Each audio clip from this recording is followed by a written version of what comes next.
ਚੁੱਕ ਕੇ ਲੈ ਜਾਂਦੇ ਸਾਰ ਤੁਹਾਨੂੰ ਸਿੱਧਾ ਇੰਟਰੋਗੇਸ਼ਨ ਚ ਲੈ ਕੇ ਗਏ ਨੇ ਉੱਥੇ ਔਰ ਮਸ਼ੀਨ ਪਟੇ ਵਾਲਾ ਪਟੇ ਸਟਾਰਟ ਕਰਤੇ ਮੇਰੇ ਤਾਂ ਪਟੇ ਮਤਲਬ ਮੈਨੂੰ ਇੰਨੇ ਪਟੇ ਵਜੇ ਨੇ ਮੈਨੂੰ ਹੋਸ਼ ਨਹੀਂ ਸੀ ਸੁਰਤ ਹੋ ਗਈ ਸੀ ਮੈਂ ਪਿੱਛੋਂ ਮਤਲਬ ਇੰਨੀ ਪਿੱਠ ਮੇਰੀ ਨੀਲੀ ਹੋ ਗਈ ਇਦਾਂ ਕਰਤੀ ਸੀ ਨਾ ਉਲਟਾ ਮੈਨੂੰ ਬੋਲਿਆ ਕੁਝ ਇੱਕ ਤੇ ਸਿਗਰਟ ਪੀਂਦਾ ਬਹੁਤ ਹੈ ਸਿਗਰਟ ਪੀ ਕੇ ਨਾ ਇੱਕ ਆਇਆ ਔਰ ਖੜਾ ਹੋ ਕੇ ਇੱਕਦਮ ਲਿਆਂਦਾ ਤਾਂ ਕੀਤਾ ਨਾ ਉੱਠਿਆ ਚੇਅਰ ਤੋਂ ਆਪਣੇ ਉੱਠ ਕੇ ਮੇਰੇ ਆਇਆ ਔਰ ਇਹਦੇ ਪੀ ਕੇ ਇਹਨੇ ਸਿਗਰਟ ਹੈ ਨਾ ਇਹਨੇ ਸਿਗਰਟ ਮੇਰੇ ਨਾ ਲਗਾਈ ਹੈ ਬਾਅਦ ਚ ਉਸ ਉਹ ਇਹਨਾਂ ਨੇ ਸਾਨੂੰ ਐਨਕਾਊਂਟਰ ਕਰਨ ਲੈ ਜਾਣਾ ਲੈ ਗਏ ਸੀ ਨਹਿਰ ਤੇ ਲੱਗੇ ਪਤਾ ਨਹੀਂ ਕੀ ਹੋਗਾ ਹਾਈ ਕੋਰਟ ਦੀ ਰੇਡ ਪੈ ਗਈ ਕਿ ਇਹਨਾਂ ਨੇ ਫਿਰ ਇਹ ਉਸੇ ਦੌਰਾਨ ਹੋਇਆ ਜਦੋਂ ਤੁਹਾਨੂੰ ਚੁੱਕਿਆ ਗਿਆ 8 ਦਿਨ ਇਹ 8 ਦਿਨਾਂ ਦੇ ਵਿੱਚ 8 ਦਿਨ ਦੇ ਵਿੱਚ ਹੈ ਇਹ ਸਾਨੂੰ ਇਹਨਾਂ ਲੈ ਕੇ ਗਏ ਨੇ ਕਾਫੀ ਜਣਿਆਂ ਨੂੰ ਜਦੋਂ ਇਹਨੂੰ ਡੀਜੀਪੀ ਬਣਾਇਆ ਸੀ ਮੈਨੂੰ ਇਹਦਾ ਨਾ ਉਸ ਵੇਲੇ ਐਸਐਸਪੀ ਸੀ ਜਦੋਂ ਇਹਨੂੰ ਡੀਜੀਪੀ ਬਣਾਇਆ ਸੀ ਨਾ ਮੈਂ ਕਹਿੰਨੀ ਆ ਮੈਂ 3-4 ਵਾਰੀ ਮੈਂ ਸੁਖਬੀਰ ਦੀ ਕੋਠੀ 12 ਨੰਬਰ ਗਈ ਆ ਮੈਂ ਸੁਖਬੀਰ ਨੂੰ ਕਿਹਾ ਮੇਰੀ ਲੜਾਈ ਹੋਈ ਮਨਜੀਤ ਸਿਰਸਾ ਨਾਲ ਮੈਂ ਸਿਰਸੇ ਨੂੰ ਵੀ ਬੋਲਿਆ ਉੱਥੇ ਮੈਂ ਕਿਹਾ ਜਿੰਨੂੰ ਤੁਸੀਂ ਡੀਜੀਪੀ ਸਾਡੇ ਸਿਰਾਂ ਤੇ ਬਿਠਾਇਆ ਸਾਡੀਆਂ ਉਹਨਾਂ ਨੇ ਇੱਜ਼ਤਾਂ ਲੁੱਟੀਆਂ ਸਾਨੂੰ ਘਰੋਂ ਬੇਗਾ ਸਾਡੀਆਂ ਰੰਡੀਆਂ ਕਿ ਸਾਨੂੰ ਰੰਡੀਆਂ ਕੀਤਾ ਕਈ ਮਾਵਾਂ ਦੇ ਪੋਤੇ ਨੇ ਉਜਾੜ ਤੇ ਘਰਾਂ ਦੇ ਘਰ ਖਾ ਲਏ ਨੇ ਤੁਸੀਂ ਇਹਨੂੰ ਕਾਹਦੇ ਡੀਜੀਪੀ ਬਣਾ ਰਹੇ ਮੇਰੇ ਲਈ ਇਹ ਸਾਰੇ ਦੁਸ਼ਮਣਾਂ ਤੋਂ ਵੱਡਾ ਦੁਸ਼ਮਣ ਮੇਰੇ ਲਈ ਸੱਜਣ ਕੁਮਾਰ ਸੀ ਸਤਿ ਸ਼੍ਰੀ ਅਕਾਲ ਪੰਜਾਬ ਸਟਾਰ ਟੀਵੀ ਵੇਖ ਰਹੇ ਸਾਰੇ ਦਰਸ਼ਕਾਂ ਦਾ ਸਵਾਗਤ ਹੈ ਮੈਂ ਹਾਂ ਕਮਲਰੀਤ ਕੌਰ ਪੰਜਾਬ ਦਾ ਸਾਬਕਾ ਡੀਜੀਪੀ ਸੁਮੇਧ ਸੈਣੀ ਜਿਵੇਂ ਸੁਮੇਧ ਸੈਣੀ ਦੀਆਂ ਤਸ਼ੱਦਦ ਦੀਆਂ ਕਹਾਣੀਆਂ ਦੀ ਕਾਰਵਾਈ ਵੱਧ ਰਹੀ ਹੈ ਉਵੇਂ ਤਸ਼ੱਦਦ ਦੇ ਪੀੜਤ ਵੀ ਸਾਹਮਣੇ ਆ ਰਹੇ ਨੇ ਹਾਈ ਕੋਰਟ ਤੋਂ ਸੈਸ਼ਨ ਕੋਰਟ ਤੋਂ ਹਾਈ ਕੋਰਟ ਤੇ ਹਾਈ ਕੋਰਟ ਤੋਂ ਸੁਪਰੀਮ ਕੋਰਟ ਦੇ ਵਿੱਚ ਹੁਣ ਸੁਮੇਧ ਸੈਣੀ ਨੂੰ ਥੋੜੀ ਰਾਹਤ ਮਿਲੀ ਹੈ ਪਰ ਇੱਕ ਬਲਵੰਤ ਸਿੰਘ ਮੁਲਤਾਨੀ ਹੀ ਨਹੀਂ ਬਲਕਿ ਹੋਰ ਵੀ ਬਹੁਤ ਸਾਰੇ ਪੀੜਤ ਨੇ ਜੋ ਸੁਮੇਧ ਸੈਣੀ ਦੇ ਤਸ਼ੱਦਦ ਦਾ ਸ਼ਿਕਾਰ ਹੋਏ ਨੇ ਉਹਨਾਂ ਦੇ ਵਿੱਚੋਂ ਇੱਕ ਨੇ ਬੀਬੀ ਨਿਰਪ੍ਰੀਤ ਕੌਰ ਜੀ ਹਾਂ ਉਹੀ ਬੀਬੀ ਨਿਰਪ੍ਰੀਤ ਕੌਰ ਜਿਨ੍ਹਾਂ ਨੇ 1984 ਦਾ ਸੰਤਾਪ ਆਪਣੇ ਪਿੰਡੇ ਤੇ ਹੰਢਾਇਆ ਤੇ ਸੁਮੇਧ ਸਿੰਘ ਸੈਣੀ ਦਾ ਤਸ਼ੱਦਦ ਵੀ 1991 ਚ ਉਹਨਾਂ ਨੇ ਹੰਢਾਇਆ ਆਓ ਉਹਨਾਂ ਦੇ ਨਾਲ ਗੱਲਬਾਤ ਕਰਦੇ ਹਾਂ ਕਿ ਕੀ ਕਾਰਨ ਰਹੇ ਸੁਮੇਧ ਸੈਣੀ ਨੂੰ ਉਹਨਾਂ ਤੇ ਤਸ਼ੱਦਦ ਢਾਇਆ ਤੇ ਕੀ ਉਹਨਾਂ ਨੇ ਹੰਢਾਇਆ ਇਸ ਦੌਰ ਦੇ ਵਿੱਚ ਬੀਬੀ ਜੀ ਤੁਹਾਡਾ ਬਹੁਤ-ਬਹੁਤ ਸਵਾਗਤ ਹੈ ਪਹਿਲਾਂ 1984 ਦਾ ਸੰਤਾਪ ਹੰਢਾਇਆ ਫਿਰ 1991 ਦੇ ਵਿੱਚ ਸੁਮੇਧ ਸਿੰਘ ਸੈਣੀ ਦਾ ਤਸ਼ੱਦਦ ਗੁਰਮੀਤ ਸਿੰਘ ਦੀ ਇੱਕ ਡਾਇਰੀ ਤੁਹਾਡੀ ਗ੍ਰਿਫਤਾਰੀ ਦਾ ਤੇ ਤੁਹਾਡੇ ਤੇ ਤਸ਼ੱਦਦ ਢਾਹੇ ਜਾਣ ਦਾ ਸਬਬ ਬਣੀ ਤੁਹਾਨੂੰ ਚੁੱਕ ਕੇ ਲਿਜਾਇਆ ਗਿਆ ਕਿੱਥੇ ਲੈ ਕੇ ਜਾਇਆ ਗਿਆ ਤੇ ਕੀ ਜਿਹੜੇ ਤਸ਼ੱਦਦ ਨੇ ਉਹ ਢਾਹੇ ਗਏ ਉਹ ਡਾਇਰੀ ਦੇ ਵਿੱਚ ਸਾਡੇ ਲਿਖਿਆ ਹੋਇਆ ਸੀ ਤੇ ਉੱਥੋਂ ਅਸੀਂ ਫੜੇ ਗਏ ਸਾਡੀ ਪਹਿਚਾਣ ਹੋ ਗਈ ਸਾਨੂੰ 11 ਸੈਕਟਰ ਲਿਆਂਦਾ ਜਿੱਥੇ ਗੁਰਮੀਤ ਫੈਡਰੇਸ਼ਨ ਵਾਲਾ ਹੈ ਨਾ ਉਹਨੂੰ ਮੇਰੇ ਸਾਹਮਣੇ ਅਲਫ ਨੰਗਾ ਕਰਕੇ ਔਰ ਉਹਦੇ ਸਾਹਮਣੇ ਲਿਆਂਦਾ ਔਰ ਕਰੰਟ ਲੱਗਾ ਹੋਇਆ ਔਰ ਮੈਨੂੰ ਲੈ ਗਏ ਫਿਰ ਲੈ ਗਏ ਨੇ ਇੱਕ ਸਾਹਮਣੇ ਰੂਮ ਚ ਉੱਥੇ ਨਾ ਸੈਣੀ ਕਹਿੰਦਾ ਲੈ ਜਾਓ ਇਹਨੂੰ ਤੇ ਉਹ ਅੱਗੇ ਨਾ ਉੱਥੇ ਇੱਕਦਮ ਥੱਲੇ ਚੁੱਕ ਕੇ ਲੈ ਜਾਂਦੇ ਸਾਰ ਤੁਹਾਨੂੰ ਸਿੱਧਾ ਇੰਟਰੋਗੇਸ਼ਨ ਚ ਲੈ ਕੇ ਗਏ ਨੇ ਉੱਥੇ ਔਰ ਮਸ਼ੀਨ ਪਟੇ ਵਾਲਾ ਪਟੇ ਸਟਾਰਟ ਕਰਤੇ ਮੇਰੇ ਤਾਂ ਪਟੇ ਮਤਲਬ ਮੈਨੂੰ ਇੰਨੇ ਪਟੇ ਵਜੇ ਨੇ ਮੈਨੂੰ ਹੋਸ਼ ਨਹੀਂ ਸੀ ਸੁਰਤ ਹੋ ਗਈ ਸੀ ਮੈਂ ਪਿੱਛੋਂ ਮਤਲਬ ਇੰਨੀ ਪਿੱਠ ਮੇਰੀ ਨੀਲੀ ਹੋ ਗਈ ਇਦਾਂ ਕਰਤੀ ਸੀ ਨਾ ਕभी ਇੰਨੇ ਵਜੇ ਵੀ ਕਮੀਜ਼ ਵੀ ਫਟ ਗਈ ਪਿੱਛੋਂ ਨਾ ਪਿਛਲੀ ਸ਼ਰਟ ਵੀ ਮੇਰੀ ਫਟ ਗਈ ਸੀ ਫਿਰ ਹੋਸ਼ ਆਈ ਨੇ ਸੁਰਤ ਸਾਤ ਉਸ ਤੋਂ ਬਾਅਦ ਮੈਨੂੰ ਲਿਆਂਦਾ ਸਾਹਮਣੇ ਤੇ ਪੇਸ਼ ਕੀਤਾ ਇੰਨੇ ਉਲਟਾ ਮੈਨੂੰ ਬੋਲਿਆ ਕੁਝ ਇੱਕ ਤੇ ਸਿਗਰਟ ਪੀਂਦਾ ਬਹੁਤ ਹੈ ਸਿਗਰਟ ਪੀ ਕੇ ਨਾ ਆਇਆ ਔਰ ਖੜਾ ਹੋ ਕੇ ਇੱਕਦਮ ਲਿਆਂਦਾ ਤਾਂ ਕੀਤਾ ਨਾ ਉੱਠਿਆ ਚੇਅਰ ਤੋਂ ਆਪਣੇ ਉੱਠ ਕੇ ਮੇਰੇ ਆਇਆ ਔਰ ਇਹਦੇ ਪੀ ਕੇ ਇਹਨੇ ਸਿਗਰਟ ਹੈ ਨਾ ਇਹਨੇ ਸਿਗਰਟ ਮੇਰੇ ਨਾ ਲਗਾਈ ਹੈ ਤੇ ਬੋਲਿਆ ਨਾ ਕੁਛ ਅੱਗੋਂ ਮੈਂ ਵੀ ਇਹਨੂੰ ਪੁੱਠਾ ਬੋਲਿਆ ਇਹਨੂੰ ਮੈਂ ਪੁੱਠਾ ਬੋਲੇ ਕਹਿੰਦੇ ਤੇ ਮਾਰੋ ਚਪੇੜਾ ਬਲਦੇਵ ਸੈਣੀ ਨੇ ਕੋਲ ਖਲੋਤਾ ਸੀ ਇਹਨੇ ਬਲਦੇਵ ਸੈਣੀ ਨੇ ਮੈਨੂੰ ਇੰਨੀਆਂ ਕਹਿੰਦਾ ਜਦ ਤੱਕ ਮੈਂ ਕਦੀ ਚਪੇੜਾ ਨਹੀਂ ਔਰ ਮੈਨੂੰ ਇੰਨੀਆਂ ਚਪੇੜਾ ਮੈਂ ਬੇਹੋਸ਼ ਹੋ ਗਈ ਮੈਨੂੰ ਕੋਈ ਪਤਾ ਨਹੀਂ ਅੱਧੇ ਪੌਣੇ ਘੰਟੇ ਕਿਤੇ ਬਾਅਦ ਮੈਨੂੰ ਹੋਸ਼ ਆਈ ਇੱਕ ਜੈਂਟਸ ਪੁਲਿਸ ਆਫੀਸਰ ਦੇ ਵੱਲੋਂ ਤੁਹਾਡੇ ਚਪੇੜਾਂ ਲਾਈਆਂ ਗਈਆਂ ਹਾਂਜੀ, ਉੱਥੇ ਕੋਈ ਲੇਡੀਜ਼ ਆਈ ਨਹੀਂ ਸੀ, ਮੈਂ ਤਾਂ ਦੇਖੀ ਨਹੀਂ ਲੇਡੀ ਪੁਲਿਸ ਕੋਈ। ਫਿਰ ਸਾਨੂੰ ਉੱਥੇ ਮਾਰੇ, ਮੈਨੂੰ ਹੋਸ਼ ਆਈ। ਫਿਰ ਉਸ ਤੋਂ ਬਾਅਦ ਉਹ ਗੱਲ ਹੀ ਇਹੋ ਜਿਹੀ ਪੁੱਠੀ ਕਰਦਾ ਸੀ ਤੇ ਅੱਗੋਂ ਮੈਂ ਵੀ ਜਵਾਬ ਪੁੱਠਾ ਹੀ ਦਿੰਦੀ ਸੀ। ਤੇ ਉੱਥੇ ਲੈ ਕੇ ਫਿਰ ਉਸ ਤੋਂ ਬਾਅਦ ਬਾਹਰ ਲੈ ਗਿਆ ਮੈਨੂੰ। ਬਾਹਰ ਲੈ ਜਾ ਕੇ ਉੱਥੇ ਹਰਵਿੰਦਰ ਸੀ ਬੈਠਾ। ਹਰਵਿੰਦਰ ਰੋਪੜ ਵਾਲਾ, ਉਹਦਾ ਰੰਗ ਮੈਂ ਕਹਿੰਦੀ ਨੀਲ ਪਾਪਾ ਕਿ ਇੱਦਾਂ ਕਾਲਾ ਜਿਸ ਤਰ੍ਹਾਂ ਹੋ ਜਾਂਦਾ ਨਾ, ਬਿਲਕੁਲ ਇਸ ਤਰ੍ਹਾਂ ਤੋਂ ਹੋਇਆ ਪਿਆ ਸੀ।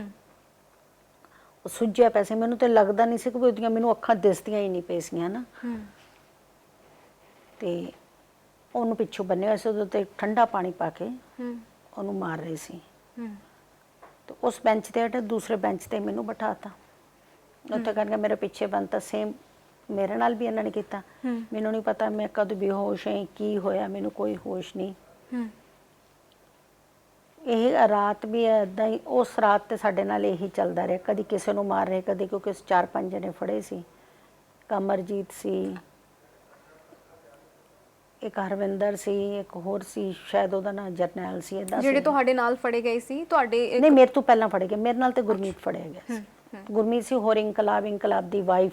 ਇਹ ਤੁਹਾਡੇ ਜਾਣਕਾਰ ਸੀਗੇ ਜਾਂ? ਇਹ ਸਾਡੇ ਜਾਣਕਾਰ, ਮੇਰੇ ਨਾਲ ਹੀ ਇਹ ਦਿੱਲੀ ਤੋਂ ਆਏ ਸੀ। ਅੱਛਾ। ਤਾਂ ਪਰ ਇਨਕਲਾਬ ਦੀ ਵਾਈਫ ਨੂੰ ਅਲੱਗ ਕਰਤਾ।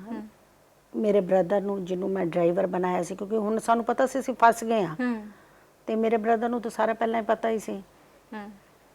ਤੇ ਮੈਂ ਡਰਾਈਵਰ ਕਹਤਾ ਤੋਂ ਪਹਿਲਾਂ ਹੀ ਪਾਸੇ ਨਾ ਉਹਨਾਂ ਨੇ ਕਰਤਾ ਤੇ ਤਸ਼ੱਦਦ ਢਾਇਆ ਮੇਰੇ ਤੇ।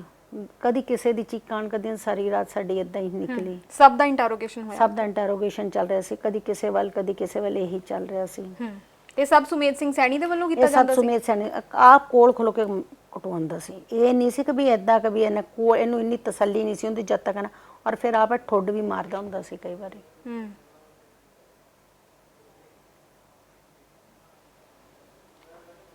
ਔਰ ਉਸ ਤੋਂ ਬਾਅਦ ਇਹਨੇ ਦੂਆ ਦਿਨ ਚੜ ਗਿਆ। ਦੂਏ ਦਿਨ ਫਿਰ ਹੈ, ਦੂਏ ਦਿਨ ਵੀ ਇੱਦਾਂ ਹੋਇਆ। ਇਹ ਇੱਕ ਇੱਦਾਂ ਕਰਦਾ ਹੁੰਦਾ ਸੀ। ਇੱਕ ਇਹੀ ਨਹੀਂ ਤਸ਼ੱਦਦ ਇਹਨੇ ਕਈ ਤਰੀਕਿਆਂ ਦਾ ਤਸ਼ੱਦਦ ਇਹਨੇ ਕੀਤੇ। ਫਿਰ ਬਾਅਦ 'ਚ ਇਹਨਾਂ ਨੇ ਬਾਹਾਂ 'ਤੇ ਵੀ ਡਾਂਗਾਂ ਮਾਰੀਆਂ ਕੀਤਾ। ਫਿਰ ਪਿੱਛੇ ਬੰਨ੍ਹ ਕੇ ਬਾਹਾਂ 'ਤੇ ਉਹਦੇ ਵਿੱਚ ਡੰਡਾ ਫਸਾ ਕੇ ਫਿਰ ਇਹ ਡੰਡੇ ਨੂੰ ਇੱਦਾਂ ਮਰੋੜਨਾ ਵੀ ਕਿਸੇ ਨੂੰ ਬੰਦੇ ਨੂੰ ਕਹਿਣਾ ਕਿ ਇਹਨੂੰ ਮਰੋੜੋ, ਇੱਦਾਂ ਕਰ। ਉਹਦੇ ਨਾਲ ਫਿਰ ਇਹ ਨਸਾਂ ਜਿਹੀਆਂ ਖਿੱਚੀਆਂ, ਚੀਕਾਂ ਨਿਕਲਦੀਆਂ ਸੀ ਵੀ ਇੱਦਾਂ ਦੇ ਕਰਦਾ ਸੀ। ਔਰ ਸੋਟੀਆਂ ਨਾਲ ਲੈ ਕੇ ਨਾ, ਜਿਸ ਤਰ੍ਹਾਂ ਬੰਦਾ ਖੜਾ ਹੋਵੇ ਤੇ ਇੱਦਾਂ ਕਰਕੇ ਜਾਣ ਕੇ ਤੇ ਉਹਦਾ ਛੇੜਨਾ, ਦਾ ਬ੍ਰੈਸਟ ਨੂੰ ਇੱਦਾਂ ਛੇੜਦੇ ਨਾ। ਤੁਸੀਂ ਅਸ਼ਲੀਲ ਹਰਕਤਾਂ ਦੀ ਵੀ ਗੱਲ? ਅਸ਼ਲੀਲ ਹਰਕਤਾਂ ਨਾ ਇੱਦਾਂ ਦੀਆਂ ਨੇ ਕਰਨੀਆਂ। ਤੇ ਸਟਿਕ ਜਿਹੀ ਫੜੀ ਹੁੰਦੀ, ਉਹਦੇ ਨਾਲ ਇੱਦਾਂ ਕਰਨਾ ਇਹਨੇ। ਬੜਾ ਮਤਲਬ ਇਹਨੇ ਮੈਨੂੰ, ਮੈਂ ਦੱਸ ਨਹੀਂ ਸਕਦੀ ਮੈਂ ਕਿੱਦਾਂ ਦੇ ਉਹ 8 ਦਿਨ ਕੱਟੇ ਆ ਨਾ। ਔਰ ਨਾ ਹੀ ਮੈਂ ਉਹ ਟਾਈਮ ਚੇਤੇ ਕਰਨਾ ਚਾਹੁੰਦੀ ਹਾਂ, ਕਿਉਂਕਿ ਮੈਂ 84 'ਚ ਬਹੁਤ ਕੁਝ ਦੇਖਿਆ ਸੀ। ਉਸ ਇਨਸਾਫ ਵਾਸਤੇ ਆਈ ਤੇ ਮੈਨੂੰ ਤੇ ਮੇਰੇ ਆਪਣਿਆਂ ਨੇ ਮੈਨੂੰ ਬੇਇੱਜ਼ਤੀ, ਮੇਰਾ ਕੀਤਾ, ਜ਼ਲੀਲ ਕੀਤਾ। ਇਹ ਲੱਤਾਂ ਚੌੜੀਆਂ ਕਰ ਦਿੰਦਾ, ਖੜਾ ਕਰਦਾ ਹੁੰਦਾ ਸੀ। ਔਰ ਇੱਦਾਂ ਡੰਡਾ ਮਾਰਨਾ ਔਰ ਬਹੁਤ ਗਲਤ ਬੋਲਣਾ। ਜਦੋਂ ਚੀਕ ਨਿਕਲ ਉਲਟੇ ਵੇ ਇਹਨੇ ਗੱਲ ਕਹਿਣੀ। ਔਰ ਰਾਜੇ ਦੇ ਸਾਹਮਣੇ ਮੈਨੂੰ ਇਹਨੇ ਖੜਾ ਕਰਨਾ। ਰਾਜੇ ਨੂੰ ਔਰ ਇਹਨਾਂ ਨੂੰ ਅਲਫ ਨੰਗੇ ਕਰਕੇ ਤੇ ਇਹਨਾਂ ਦੇ ਵੀ ਗੁਪਤੰਗਾਂ ਤੇ ਡੰਡੇ ਮਾਰਨੇ, ਉਲਟਾ ਬੋਲਣਾ। ਮਤਲਬ ਇਹ ਸਿਲਸਿਲਾ ਚੱਲਦਾ ਰਿਹਾ ਸਾਡਾ 7-8 ਦਿਨ। ਇੱਕ ਵਾਰੀ ਇਹਨੇ ਮੈਂ ਚੜਿਆ ਤੇ ਮੇਰੀ ਛਾਤੀ ਤੇ ਇੱਥੇ ਚੜਿਆ ਤੇ ਬੂਟ ਨਾਲ ਇਹਦਾ ਪ੍ਰੈਸ ਕਰ ਰਿਹਾ ਤਾਂ ਮੈਨੂੰ ਮੇਰਾ ਬਹੁਤ ਉਦੋਂ ਤੇ ਮੈਂ ਇਹਨੂੰ ਇਸ਼ਾਰਾ ਕੀਤਾ, ਬਹੁਤ ਇਹਨੇ ਉਦੋਂ ਮਾਰਿਆ। ਮੈਨੂੰ ਇੰਨੀ ਗੱਲ ਆ ਕਿ ਮੈਂ ਕਿਹਾ ਮੇਰੀ ਤੇਰੇ ਨਾਲ ਦੁਸ਼ਮਣੀ ਨਹੀਂ ਕੋਈ, ਮੇਰਾ ਤੁਹਾਡੇ ਨਾਲ ਕੋਈ ਨਾ, ਮੇਰਾ ਦਿੱਲੀ ਵਾਲਿਆਂ ਨਾਲ ਜਿਨ੍ਹਾਂ ਨੇ ਮੇਰਾ ਕਰਦਾ, ਮੇਰਾ ਤੁਹਾਡੇ ਨਾਲ ਕੋਈ ਲੈਣ ਦੇਣਾ ਨਹੀਂ। ਪਰ ਇਹ ਫਿਰ ਵੀ ਨਹੀਂ ਹਟਿਆ। ਔਰ ਇੱਦਾਂ ਦੇ ਸਵਾਲ ਕਰਦਾ ਸੀ ਨਾ ਜਿਹੜਾ ਨਾ ਦਿਲ ਕਰਦਾ ਸੀ ਨਾ ਇਹਨੂੰ ਮਾਰ ਦਿਆ। ਕਰੰਟ ਲਾਇਆ ਮੇਰੀ ਇੱਕ ਅੱਖ ਛੋਟੀ ਆ, ਤੁਸੀਂ ਦੇਖੋਗੇ। ਕਦੇ ਇਹਨਾਂ ਨੇ ਕੀਤਾ ਇੱਥੇ ਕਰੰਟ ਲਗਾਤੇ ਤੇ ਪਿੱਛੇ ਪੁਰਪੜੀ 'ਚ। ਫਿਰ ਜਦੋਂ ਇੱਥੇ ਬੰਨਦੇ ਨਾ ਤਾਂ ਉੱਥੇ ਪਿੱਛੇ ਕਰਕੇ ਵੀ ਇੱਥੇ ਨਾ ਸਵੈਲਿੰਗ ਆ ਜਾਂਦੀ ਆ। ਮਤਲਬ ਇਹੋ ਜਿਹੇ ਇਹਨੇ ਕਾਰਨਾਮੇ ਕੀਤੇ ਨੇ ਨਾ। ਫਿਰ ਮੈਨੂੰ ਸਾਡੇ ਨਾਲ ਇੱਥੇ ਇੱਕ ਵਾਰੀ, ਕਿਉਂਕਿ ਮੇਰੇ ਘਰਦਿਆਂ ਨੂੰ ਪਤਾ ਲੱਗ ਚੁੱਕਿਆ ਸੀ ਮੇਰਾ, ਤੇ ਮੇਰੇ ਘਰਦਿਆਂ ਨੇ ਕਿਸੇ ਤਰ੍ਹਾਂ ਅਪਰੋਚ ਕਰਕੇ ਜਸਟਿਸ ਅਜੀਤ ਸਿੰਘ ਬੈਂਸ, ਜਸਪਾਲ ਸਿੰਘ ਢਿੱਲੋਂ ਉਸ ਵੇਲੇ ਹਿਊਮਨ ਰਾਈਟਸ ਤੇ ਹੁੰਦੇ ਸੀ, ਉਹਨਾਂ ਨੇ ਐਪਲੀਕੇਸ਼ਨ ਮੂਵ ਕੀਤੀ ਸੀ ਹਾਈ ਕੋਰਟ 'ਚ। ਹਾਈ ਕੋਰਟ ਦੀ ਰੇਡ ਵੀ ਪਈ ਸੀ। ਬਾਅਦ 'ਚ ਉਹ ਇਹਨਾਂ ਨੇ ਸਾਨੂੰ ਐਨਕਾਊਂਟਰ ਕਰਨ ਲਈ ਜਾਣਾ ਲੈ ਗਏ ਸੀ, ਨਹਿਰ ਤੇ ਲੱਗੇ। ਪਤਾ ਨਹੀਂ ਕੀ ਹੋਗਾ, ਹਾਈ ਕੋਰਟ ਦੀ ਰੇਡ ਪੈ ਗਈ ਕਿ ਇਹਨਾਂ ਨੇ ਫਿਰ ਇਹ ਉਸੇ ਦੌਰਾਨ ਹੋਇਆ ਜਦੋਂ ਤੁਹਾਨੂੰ ਚੁੱਕਿਆ ਗਿਆ 8 ਦਿਨ, ਇਹ ਆਹ 8 ਦਿਨਾਂ ਦੇ ਵਿੱਚ 8 ਦਿਨ ਦੇ ਵਿੱਚ ਹੈ।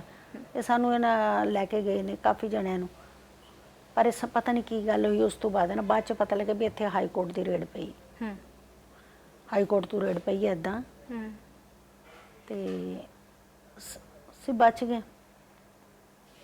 ਇਹਨੇ ਤੇ ਇੱਥੇ ਤੱਕ ਕੀਤਾ ਕਿ ਮੈਨੂੰ ਮਣੀ ਮਾਜਰੇ ਲੈ ਗਏ, ਅਲੱਗ ਕਰਕੇ ਮਣੀ ਮਾਜਰੇ ਲੈ ਗਏ। ਮਣੀ ਮਾਜਰੇ ਇਹਨਾਂ ਨੇ ਮੈਨੂੰ ਇੰਟਰੋਗੇਟ ਕੀਤਾ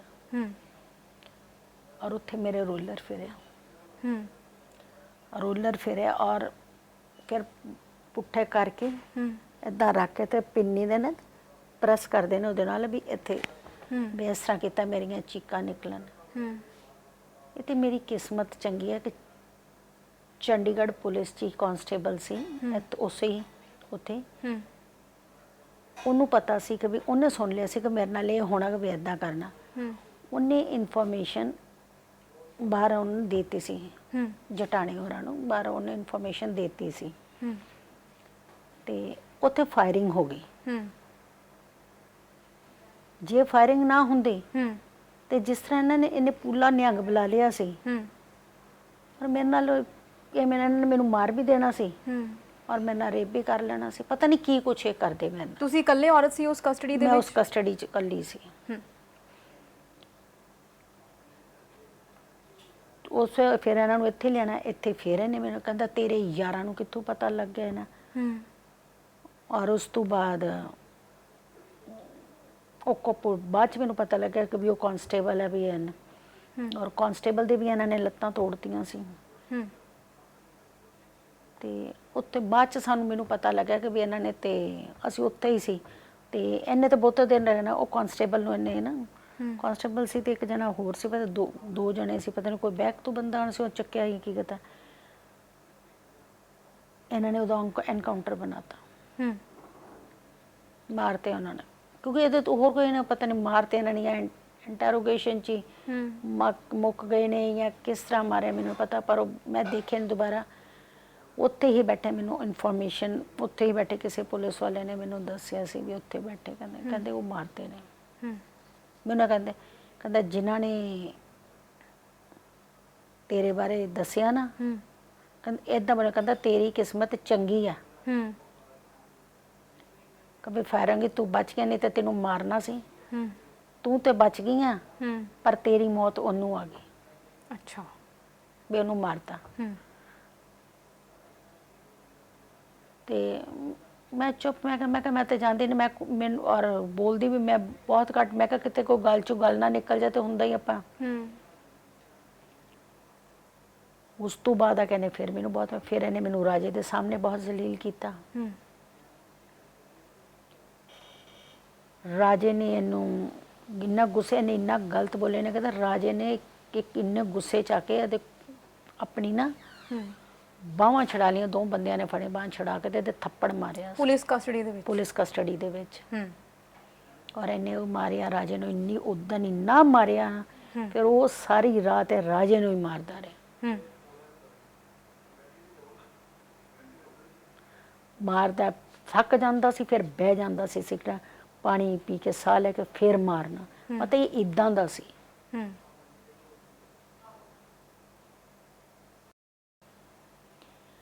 ਮੈਨੂੰ ਥੱਲੇ ਸੁੱਟਣਾ ਕਈ ਵਾਰ ਕਰਨਾ ਨਾ, ਬੰਦਾ ਕਹਿੰਦਾ ਕਰਨਾ। ਹੁਣ ਜਦੋਂ ਇੰਨਾ ਮਾਰਿਆ ਨਹੀਂ ਖੜਾ ਤੇ ਠੁੱਡ ਮਾਰਦਾ ਸੀ ਮੈਨੂੰ।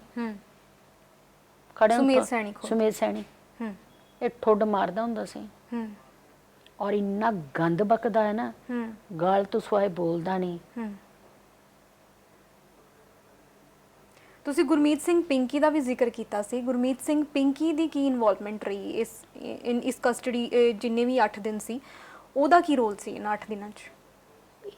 ਮੈਂ ਗੁਰਮੀਤ ਸਿੰਘ ਸਾਨੂੰ ਇੱਕ ਦਿਨ ਸਾਹਮਣੇ ਲਿਆਂਦਾ ਉੱਤੇ ਦਫ਼ਤਰ ਕੋ ਮਾਰ ਇੰਟਰੋਗੇਟ ਕਰਨ ਤੋਂ ਬਾਅਦ, ਉਸ ਤੋਂ ਬਾਅਦ ਸੁਮੇਧ ਸੈਣੀ ਦੇ ਕੋਲ ਸੁਮੇਧ ਸੈਣੀ ਬੁਲਾਉਂਦਾ ਸੀ, ਕਿਉਂਕਿ ਉਸ ਤੋਂ ਬਾਅਦ ਇਹਨੇ ਆਪ ਕਈ ਵਾਰੀ ਬੁਲਾ ਲੈਣਾ ਦਫ਼ਤਰ 'ਚ ਨਾ, ਉਸ ਤੋਂ ਬਾਅਦ ਇਹਨੇ ਆਉਣਾ। ਤੇ ਦਫ਼ਤਰ ਬੰਦੇ ਫੜ ਕੇ ਲੈ, ਕਿਉਂਕਿ ਮੇਰੇ ਕੋਲ ਤਾਂ ਪ੍ਰੋਪਰਲੀ ਖੜਾ ਵੀ ਨਹੀਂ ਸੀ ਹੋ ਜਾਂਦਾ, ਫੜ ਕੇ ਲਿਆਂਦਾ ਕਹਿੰਦਾ। ਤੇ ਇਨਕਲਾਬ ਨੂੰ ਤੇ ਇਨਕਲਾਬ ਦੀ ਵਾਈਫ ਨੂੰ ਕਹਿੰਦਾ ਮੈਂ ਤੁਹਾਡੇ ਕੋਲੋਂ ਸੌਰੀ ਮੰਗਦਾ। ਕੌਣ?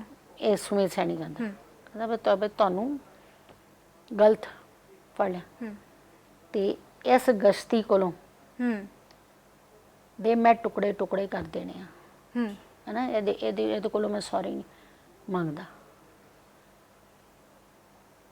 ਮੈਨੂੰ ਮਤ ਏਦਾਂ ਬੋਲਿਆ, ਕਹਿੰਦਾ ਕਿੰਨੇ ਵਾਰ ਤੂੰ ਸਾਡੇ ਹੀ ਬੰਦੇ ਖਰੀਦ ਕੇ ਵੀ ਇਹ ਗੱਲ ਕੀਤਾ, ਤੇਰੇ ਯਾਰਾਂ ਨੇ ਕਿਤੇ 10 ਫਾਇਰਿੰਗ ਕਿੱਦਾਂ ਗਈ, ਕਿੰਨੇ ਪੈਸੇ ਦਿੱਤੇ ਸੀ ਉਹਨੂੰ, ਕੀ ਨਾ ਤੂੰ ਪੁਲਿਸ ਵਾਲੇ ਨੂੰ ਕਦੋਂ ਤੂੰ ਜਾਣਦੇ ਸੀ, ਉਹਨੂੰ ਵਿਚਾਰੇ ਨੂੰ ਬੜਾ, ਉਹ ਕਹਿੰਦਾ ਮੈਂ ਨਹੀਂ ਜਾਣਦਾ ਨਾ ਮੈਨੂੰ ਪਤਾ।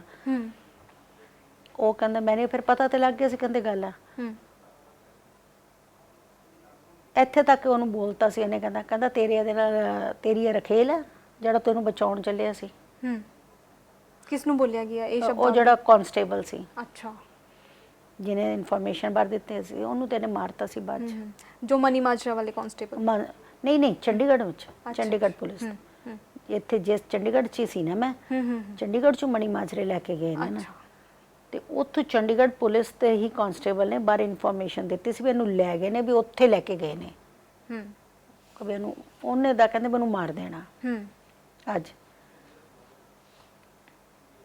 ਪਰ ਇਦਾਂ ਦੀ ਇਹ ਸ਼ਬਦਾਵਲੀ ਯੂਜ਼ ਕਰਦਾ। ਮੈਂ ਤੇ ਕਦੀ ਜੇ ਹਰਵਿੰਦਰ ਮੇਰੇ ਬਾਰੇ ਜ਼ਿਕਰ ਨਾ ਕਰਦਾ ਕभी ਨਿਰਪੇਖ, ਤਾਂ ਮੈਂ ਤੇ ਕਦੀ ਗੱਲ ਕਰਨੀ ਨਹੀਂ ਸੀ, ਕਿਉਂਕਿ ਮੈਨੂੰ ਪਤਾ ਕਿ ਵੀ ਇਹਨੂੰ ਦੇਖੋ ਸਾਨੂੰ ਜਿਹਨੇ ਮਾਰਿਆ, ਸਾਡੇ ਘਰਾਂ ਦੇ ਘਰ ਸਾਡੀਆਂ ਇੱਜ਼ਤਾਂ ਲੁੱਟੀਆਂ, ਮੇਰਾ ਹੀ ਘਰ ਨਹੀਂ ਕਈਆਂ ਦੇ ਘਰ, ਕਈਆਂ ਇਹਨਾਂ ਫੈਮਿਲੀ ਬਲਵਿੰਦਰ ਜਟਾਣੀ ਦੀ ਪੂਰੀ ਫੈਮਿਲੀ ਖਤਮ ਕਰਤੀ, ਇੱਕ ਉਹਦੀ ਸਿਸਟਰ ਹੀ ਬਚੀ ਆ। ਇਹਨੇ ਇੰਨਾ ਨੁਕਸਾਨ ਕੀਤਾ, ਇਹਦੀ ਅਕਸਰ ਇਹਨੂੰ ਪਿੱਛੋਂ ਸਪੋਰਟ ਸੀ, ਤਦੇ ਖੜਾ ਇੱਥੇ ਤੱਕ। ਜਦੋਂ ਇਹਨੂੰ ਡੀਜੀਪੀ ਬਣਾਇਆ ਸੀ, ਮੈਨੂੰ ਇਹਦਾ ਨਾ ਉਸ ਵੇਲੇ ਐਸਐਸਪੀ ਸੀ, ਜਦੋਂ ਇਹਨੂੰ ਡੀਜੀਪੀ ਬਣਾਇਆ ਸੀ ਨਾ, ਮੈਂ ਕਹਿੰਨੀ ਆ ਮੈਂ 3-4 ਵਾਰੀ ਮੈਂ ਸੁਖਬੀਰ ਦੀ ਕੋਠੀ 12 ਨੰਬਰ ਗਈ ਆ। ਮੈਂ ਸੁਖਬੀਰ ਨੂੰ ਕਿਹਾ, ਮੇਰੀ ਲੜਾਈ ਹੋਈ ਮਨਜੀਤ ਸਿਰਸਾ ਨਾਲ, ਮੈਂ ਸਿਰਸੇ ਨੂੰ ਵੀ ਬੋਲਿਆ ਉੱਥੇ, ਮੈਂ ਕਿਹਾ ਜਿਹਨੂੰ ਤੁਸੀਂ ਡੀਜੀਪੀ ਸਾਡੇ ਸਿਰਾਂ ਤੇ ਬਿਠਾਇਆ, ਸਾਡੀਆਂ ਉਹਨਾਂ ਨੇ ਇੱਜ਼ਤਾਂ ਲੁੱਟੀਆਂ, ਸਾਨੂੰ ਘਰੋਂ ਬੇਗਾ ਸਾਡੀਆਂ ਰੰਡੀਆਂ, ਸਾਨੂੰ ਰੰਡੀਆਂ ਕੀਤਾ, ਕਈ ਮਾਵਾਂ ਦੇ ਪੋਤੇ ਨੇ ਉਜਾੜ ਤੇ ਘਰਾਂ ਦੇ ਘਰ ਖਾ ਲਏ ਨੇ, ਤੁਸੀਂ ਇਹਨੂੰ ਕਾਹਦੇ ਡੀਜੀਪੀ ਬਣਾ ਰਹੇ? ਤੁਸੀਂ ਡੀਜੀਪੀ ਦੀ ਗੱਲ ਕੀਤੀ, ਜਦੋਂ ਇਹਨਾਂ ਦਾ ਡੀਜੀਪੀ ਦਾ ਕਾਰਜਕਾਲ ਸੀ ਸੁਮੇਧ ਸੈਣੀ ਦਾ, ਉਸ ਕਾਰਜਕਾਲ ਦੇ ਦੌਰਾਨ 4 ਸਾਲ ਦਾ ਕਾਰਜਕਾਲ ਰਿਹਾ ਸੁਮੇਧ ਸੈਣੀ ਦਾ, ਉਸ ਕਾਰਜਕਾਲ ਦੇ ਦੌਰਾਨ ਵੀ ਕੀ ਤੁਹਾਡੇ ਤੱਕ ਅਪਰੋਚ ਕਰਨ ਦੀ ਕੋਸ਼ਿਸ਼ ਕੀਤੀ ਗਈ? ਕਿਉਂਕਿ ਉਸ ਵੇਲੇ ਸੁਮੇਧ ਸੈਣੀ ਦੇ ਕੋਲ ਪੂਰੀ ਪੁਲਿਸ ਦੀ ਕਮਾਂਡ ਸੀ, ਉਸ ਵੇਲੇ ਅਪਰੋਚ ਕੀਤੀ ਗਈ ਤੁਹਾਡੇ ਤੱਕ? ਦੇਖੋ ਡਾਇਰੈਕਟਲੀ ਤੇ ਕਰ ਨਹੀਂ ਸੀ ਸਕਦਾ, ਇਹਨੇ ਕਰਨਾ ਸੀ ਇੰਟਰਨਲੀ, ਮੈਨੂੰ ਖਰਾਬ ਕਰਨਾ ਸੀ। ਇਹਨੇ ਮੇਰੀ ਕੋਲ ਸਿਕਿਉਰਿਟੀ ਸੀ ਪੰਜਾਬ ਪੁਲਿਸ ਦੀ, ਇਹਨੇ ਇੱਕ ਵਾਰ ਮੇਰੀ, ਦੇਖੋ ਬਾਕੀ ਗਵਾਵਾਂ ਦੀ ਸਿਕਿਉਰਿਟੀ ਨਹੀਂ ਵਿਦਡਰਾ ਹੋਈ, ਮੇਰੀ ਵਿਦਡਰਾ ਇਹਨੇ ਕਰ ਲਈ ਸੀ। 84 ਕਤਲੇਆਮ ਦੇ ਕੇਸ ਦੇ ਵਿੱਚ ਤੁਹਾਨੂੰ ਸਿਕਿਉਰਿਟੀ ਦਿੱਤੀ ਗਈ ਸੀ, ਉਹ ਸਿਕਿਉਰਿਟੀ ਵਿਦਡਰਾਲ ਕਰ ਲਈ ਗਈ? ਉਹ ਵਿਦਡਰਾ ਕਰ ਲਈ ਕੱਲੀ।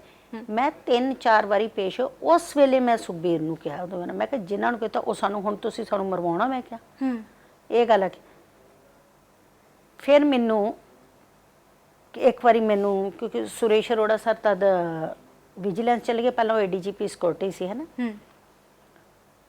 ਤੇ ਉਹਨਾਂ ਨੇ ਮੈਨੂੰ ਆਖਿਆ ਕਿ ਤੁਸੀਂ, ਮੈਂ ਉਹਨਾਂ ਕੋਲ ਗਈ, ਉਹਨਾਂ ਨੂੰ ਆਖਿਆ, ਉਹ ਕਹਿੰਦੇ ਵੀ ਮੇਰੇ ਹਾਂ ਨਹੀਂ ਕਿ ਤੁਸੀਂ ਇੱਕ ਵਾਰੀ, ਮੈਂ ਕਿਹਾ ਸਰ ਮੈਂ ਇਸ ਦੀ ਸ਼ਕਲ ਨਹੀਂ ਦੇਖਣੀ, ਮੇਰੇ ਨਾਲ ਇਹਨੇ ਜੋ ਕੰਨ ਵਿੱਚ ਕੀਤਾ ਨਾ, ਮੈਨੂੰ ਮਰਨਾ ਮਨਜ਼ੂਰ ਆ, ਪਰ ਮੈਂ ਇਹਦੀ ਸ਼ਕਲ ਨਹੀਂ ਦੇਖਣੀ।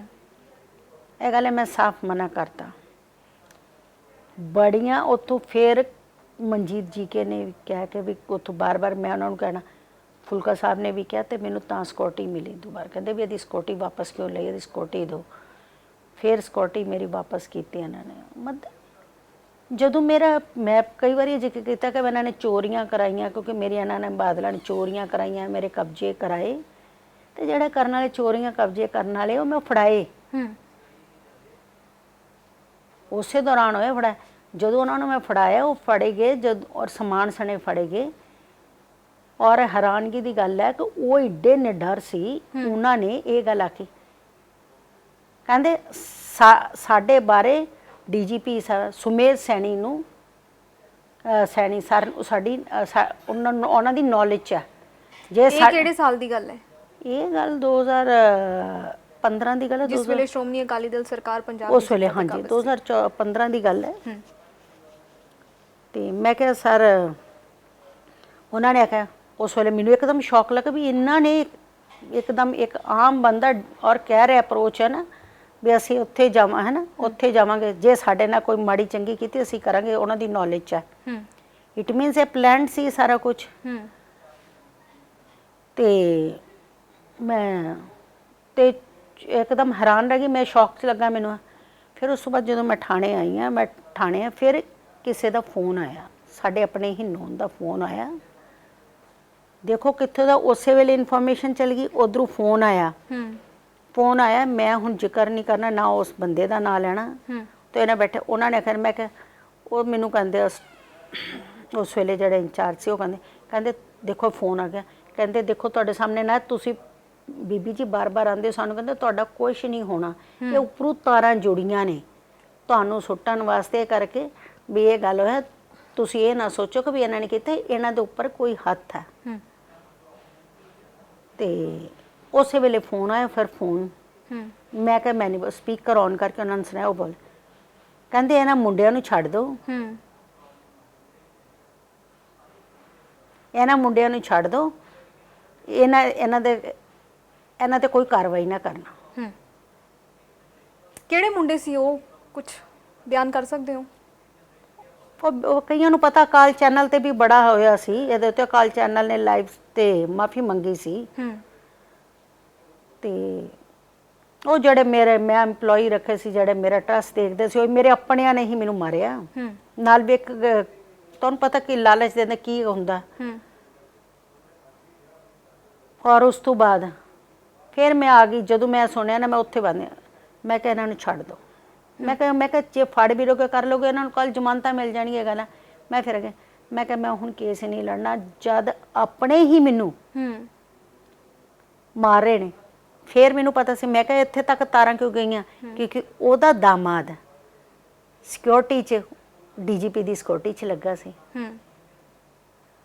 ਤੇ ਫਿਰ ਆਪਣੇ ਨੇ, ਫਿਰ ਮੈਂ ਕਿਹਾ ਮੈਨੂੰ ਤਾਂ ਮੇਰੇ ਆਪਣੇ ਮਾਰੇ, ਮੈਂ ਨਾਲੇ ਇਹਨਾਂ ਕੰਮਾਂ 'ਚ ਨਹੀਂ ਪੈਣਾ, ਮੇਰਾ ਤਾਂ ਫੋਕਸ ਦਿੱਲੀ ਵਾਲਾ, ਮੈਂ ਆਪਣਾ ਤਾਂ ਦਿੱਲੀ ਵਾਲਾ ਦੇਖਾਂ। ਜਦੋਂ ਸੁਮੇਧ ਸੈਣੀ ਚੰਡੀਗੜ੍ਹ ਦੇ SSP ਸੀ, ਉਦੋਂ ਵੀ ਤੁਹਾਡੇ ਤੇ ਤਸ਼ੱਦਦ ਢਾਏ ਗਏ, ਤੇ ਜਦੋਂ ਪੰਜਾਬ ਦੇ DGP ਰਹੇ ਨੇ, ਉਸ ਵੇਲੇ ਵੀ ਤੁਹਾਡੇ ਨਾਲ ਪੂਰੀ ਜਿਹੜੀ ਰੰਜਿਸ਼ ਕਹਿੰਦੇ ਨੇ, ਉਹ ਕੱਢਣ ਦੀ ਕੋਸ਼ਿਸ਼ ਕੀਤੀ ਗਈ, ਪੂਰੀ ਕੱਢਣ ਦੀ ਕੋਸ਼ਿਸ਼ ਕੀਤੀ ਨੇ। ਫਿਰ ਉਸ ਤੋਂ ਬਾਅਦ ਨਾ ਮੈਂ ਲੈ, ਮੇਰੇ ਸਾਰਿਆਂ ਨੇ ਕਿਹਾ, ਮੈਂ ਕਿਹਾ ਲਿਜਾਂਦੇ ਲੈ ਜਾਣੇ 2 ਗਨਮੈਨ, ਫਿਰ ਬੜੀ ਮੁਸ਼ਕਿਲ 2 ਗਨਮੈਨ ਦਿੱਤੇ ਆ।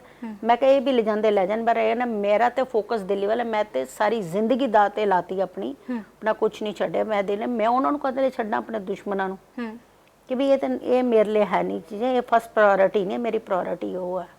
ਇਸ ਕਰਕੇ ਮੈਂ ਸਭ ਕੁਝ ਹੀ ਛੱਡਤਾ ਕਿ ਮੈਂ ਉੱਧਰ ਧਿਆਨ ਦਿੱਤਾ। ਇੱਕ ਵਾਰ ਫਿਰ ਤੋਂ 1991 ਚ ਚੱਲਦੇ ਆ, ਉਸ ਦੌਰ ਦੇ ਵਿੱਚ ਚੱਲਦੇ ਆ ਜਦੋਂ ਤੁਹਾਡੇ ਤੇ ਤਸ਼ੱਦਦ ਢਾਇਆ ਗਿਆ 8 ਦਿਨ, ਲਗਾਤਾਰ 8 ਦਿਨ ਤੁਸੀਂ ਤਸ਼ੱਦਦ ਦੀ ਕਹਾਣੀ ਬਿਆਨ ਕੀਤੀ, ਤੇ ਤੁਸੀਂ ਉਸ ਕੈਦ ਚੋਂ ਬਾਹਰ ਕਿਵੇਂ ਨਿਕਲੇ? 8 ਦਿਨਾਂ ਤੋਂ ਬਾਅਦ ਦੀ ਦਾਸਤਾਨ ਕੀ ਰਹੀ? ਕਿਸ ਦੀ ਹੈਲਪ ਦੇ ਨਾਲ, ਜਾਂ ਕਿਵੇਂ ਤੁਸੀਂ ਕਾਮਯਾਬ ਹੋਏ ਇਸ ਚੁੰਗਲ ਚੋਂ ਨਿਕਲਣ ਚੋਂ?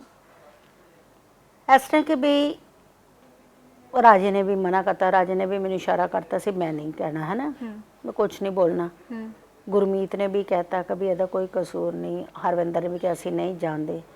ਤੇ ਜਿਹੜਾ ਗੁਰਮੀਤ ਸਿੰਘ ਸੀ, ਜਿਹੜਾ ਪੰਤਾਲੇ, ਉਹ ਤੇ ਵਿਚਾਰਾ ਜਿਹਦੀ ਡੈਰੀ ਕੋਲੋਂ ਫੜੀ ਗਈ, ਤੇ ਉਹਨੂੰ ਐਨਕਾਊਂਟਰ ਹੀ ਕਰਤਾ ਸੀ, ਹੋਰ ਨਹੀਂ। ਹੋਰ ਜਿਹੜੇ ਫੜੇ, ਮੈਂ ਉਹਨਾਂ ਨੂੰ ਜਾਣਦੀ ਵੀ ਨਹੀਂ ਸੀ, ਜਰਨੈਲ ਹੋਣੀ, ਹੋਰ ਵੀ ਜਿਹੜੇ ਹੈਗਾ ਮਰਜੀ, ਤੇ ਮੈਂ ਕਿਸੇ ਨੂੰ ਜਾਣਦੀ ਨਹੀਂ ਸੀ। ਉਹ ਮੈਂ ਜਾਣਦੀ ਵੀ ਨਹੀਂ ਸੀ, ਕਿਉਂਕਿ ਇੱਥੋਂ ਦੇ ਸੀ, ਮੈਨੂੰ ਪਤਾ ਹੀ ਨਹੀਂ ਉਹਨਾਂ ਦਾ। ਤੇ ਵਿੱਚ ਇੱਕ ਹੁਣ ਮੈਂ ਸਾਡੇ ਘਰਦਿਆਂ ਨੇ ਅਪਰੋਚ ਪਾਤੀ ਸੀ, ਸਾਡੇ ਘਰਦਿਆਂ ਨੇ ਕਾਫੀ ਨਾ, ਸਾਡੇ ਘਰਦਿਆਂ ਰਬੇਰੋਂ ਤੱਕ ਗਏ ਸੀ ਅਪਰੋਚ ਪਾਉਣ। ਤੇ ਉਸ ਕਰਕੇ ਨਾ ਉਹਨੇ ਵੀ, ਉਹਦੇ 'ਚ ਵੀ ਚਾਲ ਚੱਲੀ, ਉਹਨੇ ਇੱਥੋਂ ਤੇ ਛੱਡਤਾ ਆਪਣੇ ਵਾਲੇ, ਆਪਣੇ ਆਪ ਨੂੰ ਇੱਥੇ ਵੈਲ ਵਿਸ਼ਰ ਬਣ ਗਿਆ। ਵੈਲ ਵਿਸ਼ਰ ਦਾ ਕਾਹਦਾ ਬਣੇਗਾ ਨਾ, ਉਹਨੇ ਨਾਲ ਹੀ ਇਨਫੋਰਮੇਸ਼ਨ ਦਿੱਤੀ। ਦਿੱਲੀ 'ਚ ਰਾਠੀ ਹੁੰਦਾ ਸੀ ਐਨਕਾਊਂਟਰ ਸਪੈਸ਼ਲਿਸਟ ਪੁਲਿਸ ਵਾਲਾ, ਇਹਨੇ ਰਾਠੀ ਨੂੰ ਫੋਨ ਕਰਤਾ ਕਿ ਵੀ ਮੈਂ ਛੱਡ ਰਿਹਾ ਤੇ ਵੀ ਤੂੰ ਫੜ ਲਈ। ਅੱਛਾ, ਇਹਨੇ ਦੱਸਤਾ ਵੀ ਉਹ ਆ ਰਹੀ ਹੈ। ਤੇ ਕਹਿੰਦੇ ਸਿੱਧਾ ਦਿੱਲੀ ਜਾਇਓ, ਔਰ ਉਹਨਾਂ ਨੂੰ ਕਹਿੰਦਾ ਇਹਨੂੰ ਇੱਥੋਂ ਪੰਜਾਬ ਦਾ ਬਾਰਡਰ ਨਾ, ਨਾਲ ਪੁਲਿਸ ਪੰਜਾਬ ਦਾ ਬਾਰਡਰ ਟਪਾ ਕੇ ਵੀ ਕਿਤੇ ਇੱਧਰ ਉੱਧਰ ਨਾ ਚਲੋ ਅਸੀਂ ਨਿਕਲ ਕੇ ਰਹਿਣ। ਮੈਨੂੰ ਪਤਾ ਲੱਗ ਗਿਆ ਕਿ ਵੀ ਇਹਦੇ ਪਿੱਛੇ ਲੱਗੇ ਨੇ, ਕੁਛ ਨਾ ਹੋਊਗਾ। ਅਸੀਂ ਇਸ ਇੱਕ ਢਾਬੇ ਤੇ ਰੁਕੇ, ਉਹ ਗੱਲ ਆਖੀ ਨਾ, ਉਹ ਸਾਰੇ ਨਾ ਚਲ ਗਏ। ਮੈਂ ਆਪਣੇ ਬ੍ਰਦਰ ਨੂੰ ਆਖਿਆ ਕਿ ਬਈ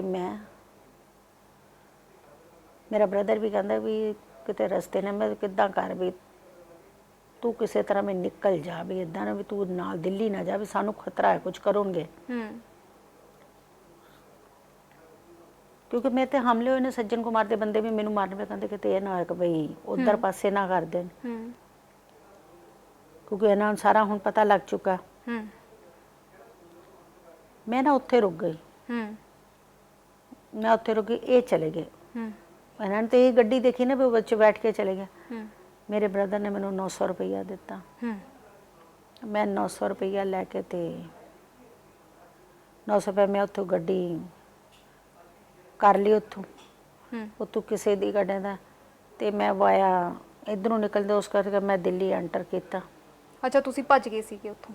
ਮੈਂ ਉੱਥੇ ਰੁਕੇ, ਮੈਂ ਕੋਈ ਹੋਰ ਗੱਡੀ ਹਾਇਰ ਕਰਕੇ ਤੇ ਮੈਂ ਨਿਕਲ ਗਈ।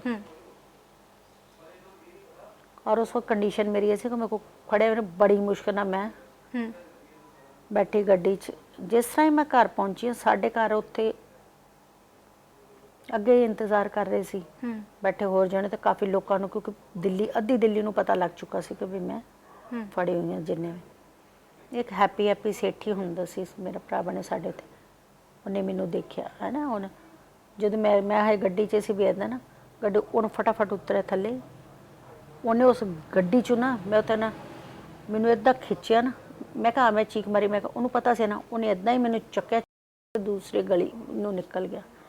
ਕਿਸੇ ਕੋਲ ਕਿਸੇ ਦੀ ਗੱਡੀ ਦੀ ਚਾਬੀ, ਉੱਥੇ 2-3 ਜਣੇ ਖੜੇ, ਉਹਨਾਂ ਨੇ ਚਾਬੀ ਦਿੱਤੀ, ਉਹਦੀ ਗੱਡੀ 'ਚ ਮੈਨੂੰ ਬਿਠਾ ਕੇ ਹੌਸਪੀਟਲ ਲੈ ਗਏ। ਸਾਡੇ ਕਾਨੂੰਨ ਸੀਗਾ ਹੌਸਪੀਟਲ, ਮੈਂ ਉੱਥੇ 20 ਦਿਨ ਰਹੀ ਹਾਂ। ਔਰ ਉਹਨੇ ਕਹਿਤਾ ਸੀ ਵੀ ਤੂੰ ਅੱਜ ਆਇਆ, ਅਸੀਂ ਬਾਅਦ 'ਚ ਪੈਸੇ ਲੈ ਲਾਂਗੇ। ਉਹ ਸਾਡੇ ਜਾਣਕਾਰ ਸੀ ਹੌਸਪੀਟਲ ਵਾਲੇ,